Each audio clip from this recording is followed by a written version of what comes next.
Rain lashed against the steel gates of Fort Valor as a lone woman approached through the storm. Her boots splashed through puddles, uniform drenched, but her eyes, they held something unshakable. The guards exchanged uncertain glances before one stepped forward, blocking her path. "You can't enter here," he barked, voice echoing under the floodlights. "This space is for authorized personnel only." She stopped, lifted her chin, and spoke calmly. "Check your orders again." The guard smirked. "We don't take orders from outsiders." But soon they'd all realize she wasn't just authorized, she was the one in charge. Before I tell you what happened next, tell me in the comments where you're watching from. I love knowing who's listening. Her name was Major Evelyn Cross, though almost no one at Fort Valor knew it yet. Just 24 hours ago, she'd been reassigned under a confidential directive, one that would make her the first female commanding officer in the base's 70-year history. Inside those gates were hundreds of soldiers trained to follow orders, but not from someone like her, someone who didn't fit their image of command. The rain eased, leaving the air heavy with the scent of metal and damp earth. As Evelyn waited, she could feel their stares, the disbelief, the judgment. She'd seen that look before, years ago when she'd first entered the academy. "You don't belong here," it had said, but she'd stayed then. And she would stay now. The gates finally groaned open after a tense minute. She stepped through, her boots striking the wet concrete with purpose. Inside, a cluster of officers watched her approach. Whispers rippled among them. "That's her? No way, she's too young. She doesn't look like command material." Evelyn heard every word, though she kept her expression steady. She'd learned that silence often spoke louder than anger. When she reached the Central Command office, a tall man was waiting. Colonel Reed, the acting commander until her arrival. He didn't salute. "You're Major Cross?" he asked, skepticism dripping from his tone. "Yes, sir. Reporting as ordered." He folded his arms. "I wasn't told the replacement would be temporary." Her voice stayed calm, but her eyes sharpened. "Neither was I told the acting colonel would ignore protocol." The room fell silent. The soldiers nearby shifted uneasily. That night, Evelyn sat alone in her quarters. Her hands trembled as she unzipped her duffel bag. Inside was a single photo, her father, a decorated general who had died during an ambush years earlier. He'd taught her that leadership wasn't granted by rank, but earned through courage. "Earn it," she whispered to herself. "Every step."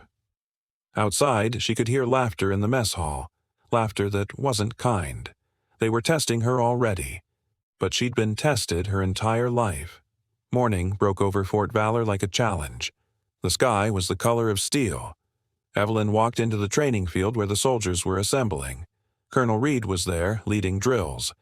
When she appeared, the chatter stopped.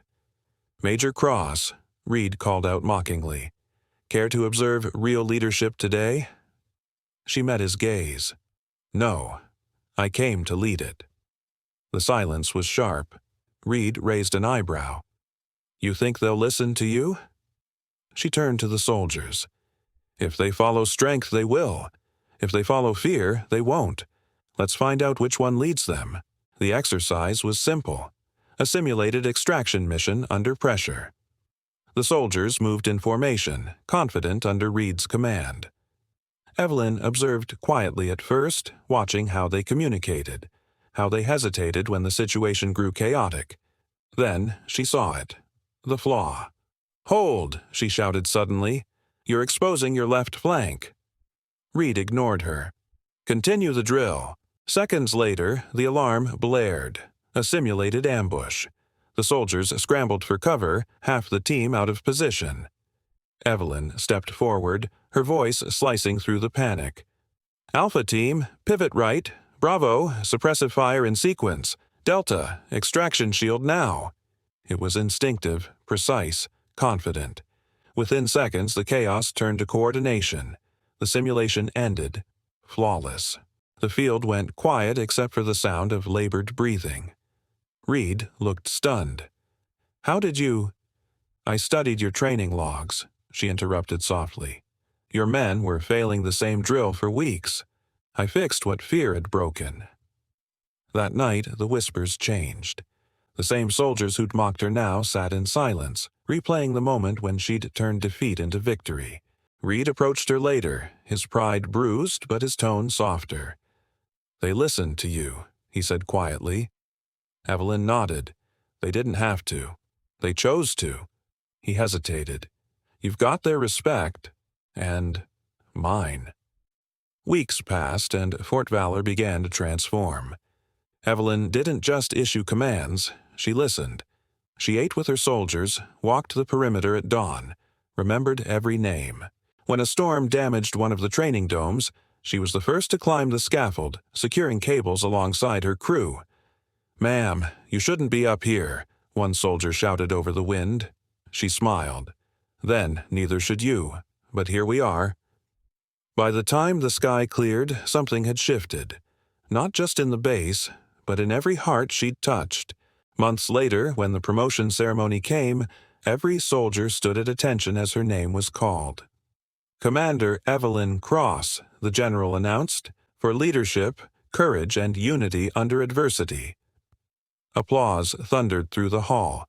The same gate guard who once told her she couldn't enter now saluted with pride. She met his eyes and said softly, "I told you I belonged here. Because courage doesn't demand permission. It earns respect."